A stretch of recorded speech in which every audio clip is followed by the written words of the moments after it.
오늘은 고린도전서 15장 22절에서 20절 말씀을 중심으로 주일마다 부활절이라는 제목으로 은혜와 교훈을 나누겠습니다.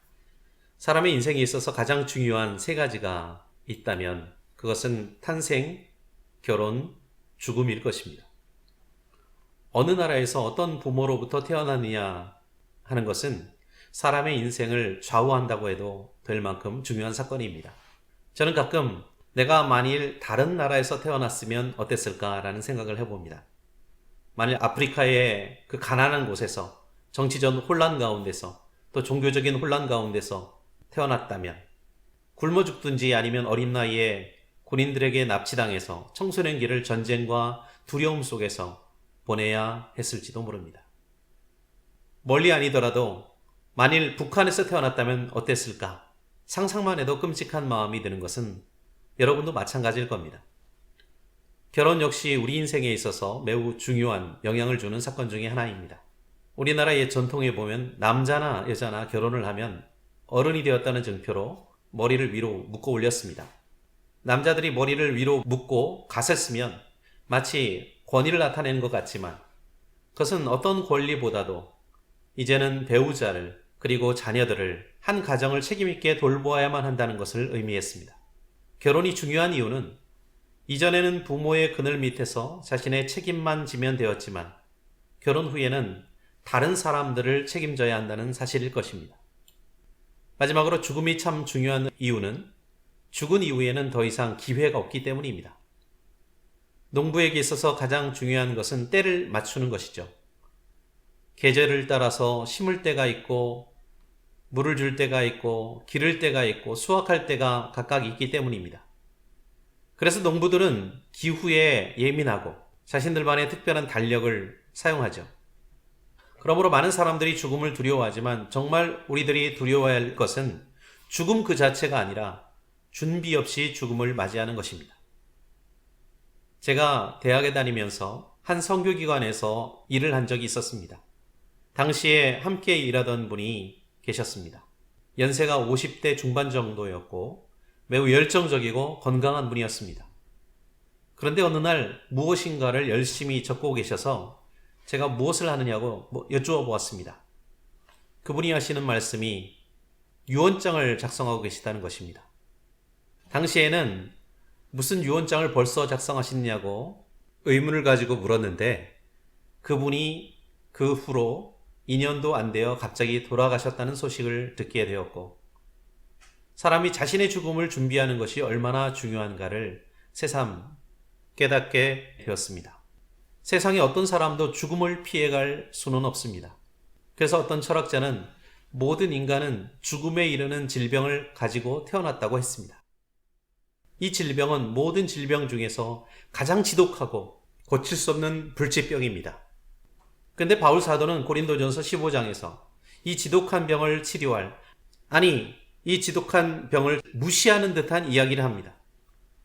사망아 너희의 찌르는 것이 어디 있느냐? 사망아 너희의 쏘는 것이 어디 있느냐라고 말이죠.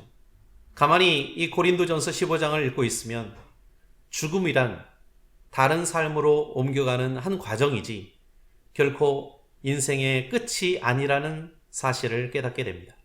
그러므로 그리스도 안에 있는 사람들은 죽음을 준비하는 삶을 살아야 하는데 엄밀하게 말하면 죽음을 준비하는 것이 아니라 죽음 후에 있을 부활을 준비하는 삶을 살아야 하는 것입니다. 그렇다면 이 부활의 약속이 우리에게 주어진 이유는 무엇일까요? 첫째로 예수 그리스도께서 부활하셨기 때문입니다. 여러분, 복음이 무엇입니까? 창조주 하나님이 죄인된 우리를 사랑하셔서 죄의 형벌을 친히 담당하시고자 인간의 몸을 입고 이 땅에 오셨습니다. 그런데 죄인된 인간들은 이런 하나님의 사랑을 받아들일 마음조차 없었습니다. 예수님은 이 땅에서 죽음을 당하기까지 온갖 핍박과 고난을 당하셨습니다.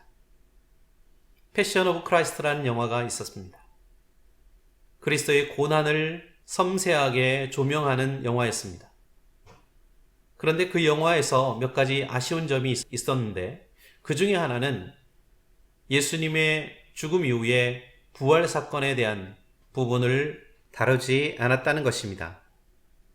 그리스도께서 당하신 고난과 죽음은 우리의 감성을 자극합니다. 우리의 죄에 대하여 생각하게 해줍니다. 그러나 그 너머에 있는 부활의 소망과 기쁨이 없다면 우리에게 과거는 있을지 몰라도 현재와 미래는 없을 것입니다. 바울은 고린도전서 15장에서 예수님의 부활이 없었으면 우리의 믿음도 헛되고 우리의 소망도 헛된 것이라고 말합니다. 정말 그렇습니다. 부활은 예수님의 고난과 죽음과 더불어 결코 빼놓거나 축소할 수 없는 복음의 진수인 것입니다. 예수님은 죄와 사망, 곧 죽음이 아담 한 사람으로부터 말미암아 세상에서 시작된 것처럼 예수님은 세상에 들어온 죽음을 이기시고 부활하셔서 믿음의 사람들에게 전혀 다른 새로운 출발점을, 새로운 시작을 주셨습니다. 둘째로 그리스도와 연합하고 그리스도로 옷 입은 사람들은 이제 부활의 소망이 있습니다. 예수님이 부활의 첫 열매가 되셨으니 우리는 예수님을 그냥 쫓아가기만 하면 부활을 반드시 경험하게 될 것입니다. 죽어도 다시 살게 될 것입니다. 그러므로 죽음을 두려워할 필요가 없습니다. 고린도전서 15장 55절을 보면 믿음의 사람들은 죽음과 싸우면 백전백승입니다. 승리는 우리의 것이라는 사실을 확신하게 됩니다. 사망아 너의 승리가 어디 있느냐? 사망아 내가 쏘는 것이 어디 있느냐? 라고 선포할 수 있게 됩니다. 부활에 대한 믿음, 부활에 대한 소망은 반드시 그리스도인들이 가져야 하는 것입니다. 역사상 그리스도인들의 부활에 대해 의문을 제기했던 많은 사람들이 있었습니다. 유대인의 종파 중 사두개파는 죽은 자의 부활을 믿지 않았습니다. 예수님을 십자가에 못 박았던 사람들은 예수님의 부활을 거짓말이라고 주장했습니다. 그러나 고린도전서 15장에 보면 예수님이 부활하신 후에 40여 일 동안이나 제자들에게 부활을 증거하셨다고 기록하고 있습니다. 베드로를 비롯한 12사도에게 나타나셨을 뿐만 아니라 500명 이상의 많은 제자들에게 부활의 사실을 증명하셨습니다. 오늘날에도 예수님은 그냥 좋은 윤리 선생님이었을 뿐이라고 주장하고 예수님의 기적이나 부활을 믿지 않는 신학자들이 있습니다. 오늘날의 과학적이고 논리적인 사고 구조로는 결코 기적이나 부활의 상태를 모두 이해하거나 설명할 수가 없습니다. 그래서 바울은 15장에서 신령한 사람이 아니면 결코 예수의 부활을 믿지도 못하고 받아들이지도 못한다고 말씀하고 있습니다.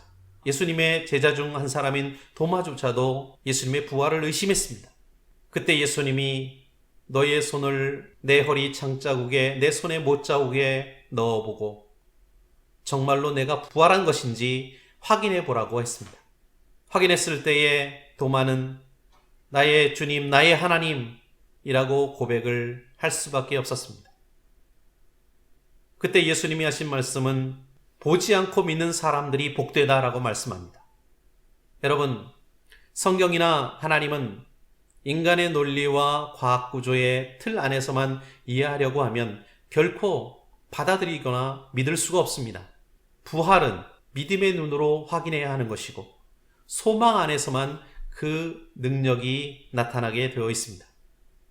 셋째로 부활은 미래의 사건만이 아니라 매일매일 매 순간마다 우리의 마음속에서 발생해야만 합니다. 우리는 매 순간마다 죄에 대하여 죽고 의에 대하여 다시 살아나는 삶을 살아야 합니다. 그래서 바울 사도는 나는 매일 죽노라 라고 고백했습니다. 이런 그의 고백이 바울이 하루하루를 어떻게 살았는지를 보여줍니다. 그는 매일매일을 마지막 날처럼 살았다는 것입니다. 매일 오늘이 나의 삶의 마지막 날이라고 생각한다면 한순간 한순간이 얼마나 소중할까요? 한순간 한순간이 얼마나 가치 있는 것이겠습니까? 예수님의 부활 사건은 매일매일의 영적인 전쟁에서 지치고 넘어진 우리의 영혼을 다시 일으켜줍니다. 우리는 매일매일 우리의 육체를 죽여야 합니다.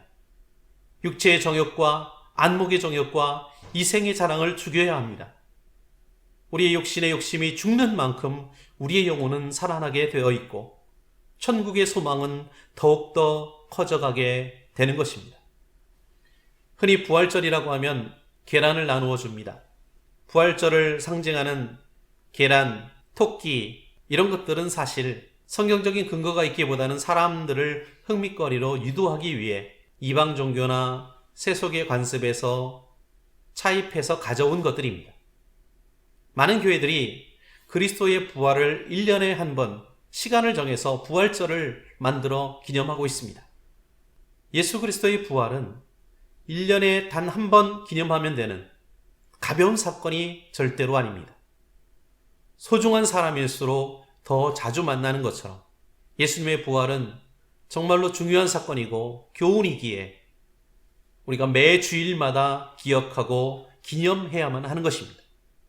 아니, 매일매일의 삶 속에서 우리에게 주신 소망의 증표로 되새기고 또 되새겨야 되는 그리스도인의 신앙과 삶에 있어서 매우 중요한 가장 중심적인 부분입니다.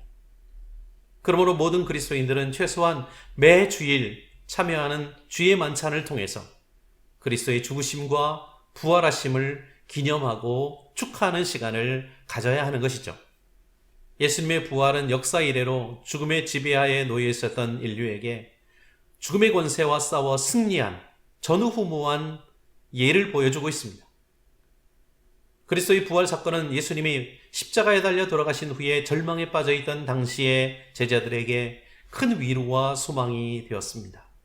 그리고 그 소망은 오늘 험난한 인생을 살아가고 있는 이 시대의 우리에게도 생명을 주고 살아갈 소망을 주십니다.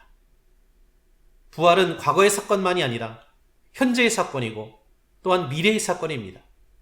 그러므로 그리스도의 부활 사건을 매주 만찬을 통해서 기념하지만 매일매일의 삶 속에서 우리 안에 있는 부활의 소망을 확인하고 키워나가시는 저와 여러분이 되시기를 그리스도 예수님의 이름으로 축원합니다.